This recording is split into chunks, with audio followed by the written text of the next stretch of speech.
William Cobb, the formidable and skilled assassin explored. Call yourself a true Batman comic fan? Then you have to know about the surreptitious Court of Owls. While it is hard to believe that an ardent comic fan would not know about this secret order, but hey, we don't really want to take any chances here. Now, it is a known fact that comic books love to revolve around clandestine societies. Speaking of Gotham, the city has its own shadowy organization too, one that is known as the Court of Owls. Right from eliminating adversaries to shushing troublemakers and even going to the extent of emplacing changes within the city, the Court of Owls is seen banking on the skills of their highly trained assassins, better known as Talons, to do their bidding. Now that we are clear with the basics, let's dive into today's topic. Categorically, the most infamous Talon out there, William Cobb, happens to be an exceedingly skilled assassin. A creation of Snyder and Capullo, the character first made an appearance in the second issue of the series, Batman Volume 2. So gear up for today's video, where we are going to explore the origins of this formidable and skilled assassin,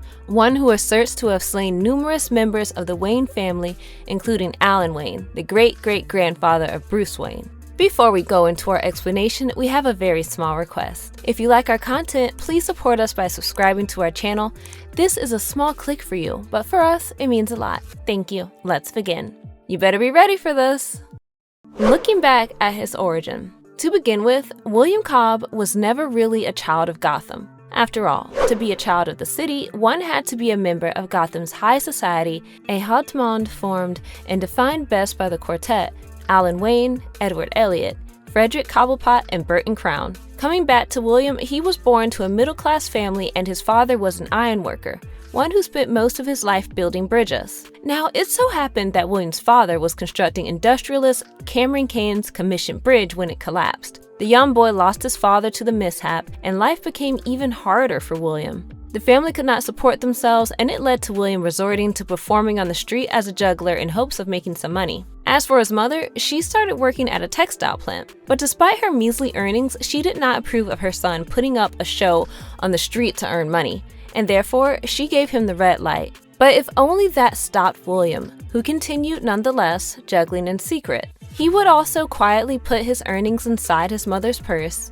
Days passed. One day while juggling, he chanced upon a thief pickpocketing a man who was observing him in action. Using the very baseball that he was juggling with, William stepped in and knocked down the thief before he could escape. Of course, the man was grateful, and he went to the extent of offering William a job at his circus. His mother agreed too when the owner of the circus approached her. Post his arrival at the circus, William was given knives to work with so as to lure a larger audience, and it goes without saying that over time, watching him perform with knives became something that was truly out of this world. He was magnificent. He started traveling with the circus all over the country, and the more he traveled, the more he was loved, and he eventually became celebrated. With William coming back to his hometown for a show, he fell in love with Amelia, a daughter of one of Gotham's elites. The duo was madly in love with each other, so much so that they wanted to take the next step and get married. But Amelia's father, being one of the members of Gotham's high society, was against the whole thing, and for obvious reasons. The way Burton Crown saw things, only two kinds of people existed for him. It was either rich or poor, and there was no room in between. Obviously, he was against the whole dating thing and even went to the extent of prohibiting William from seeing his daughter. But fate had its own plans to William and for Amelia, and soon the latter was expecting a child. Coming back to William, he was not only overwhelmed with distress, but also a bit befuddled at the same time. It was probably around this time when the director of the circus, Nathaniel Haley, gave him an opportunity, a new position to be precise. Here's where the twist comes. This whole time, the public was oblivious to the fact that Haley's circus upskilled, coached, and eventually sold their talented young performers discreetly to the Court of Owls to act as their breed of deadly assassins, ones that are thoroughly devoted to the court. Post accepting the offer, William had the metallic alloy electrum implanted in his mouth in the form of a tooth, thereby getting regenerative abilities. Further making use of his talents from the circus and the court's training, he soon became one of the finest talents that the court had to offer, removing every bit of the obstacles that fell in the court's way. Some time passed by and William ended up bursting into Amelia's house and doing the inevitable, stealing their newborn baby. After handing his son to Nathaniel Haley, he tells him, "Raise him with Haley in secret, Nathaniel. Prepare him for the legacy, my son, the gray son of Gotham." In case you did not know this, the baby would later become John Grayson's father and Dick Grayson's grandfather, which makes William Cobb the great-grandfather of Dick Grayson. As a member of the Talons. While the complete origin story of the court still has not been disclosed, it is fair to say that this mysterious organization has been around literally for centuries now, functioning in almost total secrecy. In fact, they were first mentioned in a nursery rhyme that spoke of how the court discreetly kept a watch on everything happening in Gotham, and that anyone who dared to go against them was simply put to death by sending Talons after them. Now, this brings us to a few important questions. The first one being, where is the court getting the Talons from? We are aware of Haley's circus, how with each generation a fresh batch of trained acrobatic young performers are sold to the court, but what we don't know is what happens to them after the court takes them. Or in other words, how do they become a Talon? Apparently, they are broken down physically, mentally, and then rebuilt as super soldier level assassins to serve the court dedicatedly. Next comes another significant and parallel question. We are aware that Talons are sort of immortal, as they can be brought back to life post their deaths and at will, but with the Court of Owls having their line of succession, it is normal for someone to ask what stops the same man from becoming the Talon over and over again. Well, it turns out that the ones training to become a Talon have to prove that they are worthy of the title by engaging themselves in a battle with their predecessor and, more importantly, defeating them. Next, don't be surprised when we tell you that some members of the court cannot be categorized under humans. To be honest, there are some who are more like a hybrid between a human and an owl, further boasting distorted attributes and strange behavioral patterns. Every member is seen donning terrifying-looking owl mask, and in case you did not know, they are very particular about their uniforms too.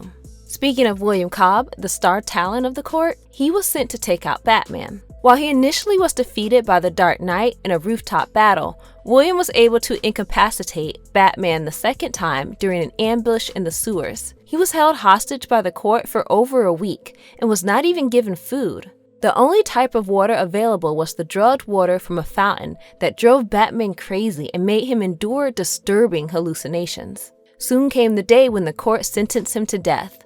While William ended up thrashing him brutally, somehow managed to break himself free and beat William unconscious. Next, he triggered an explosion and managed to escape from there. As for William, the members of the court rated him unfit and made up their minds to dispose of him because it was quite unlikely that William would ever recover from the fact that Batman thrashed him left, right, and center.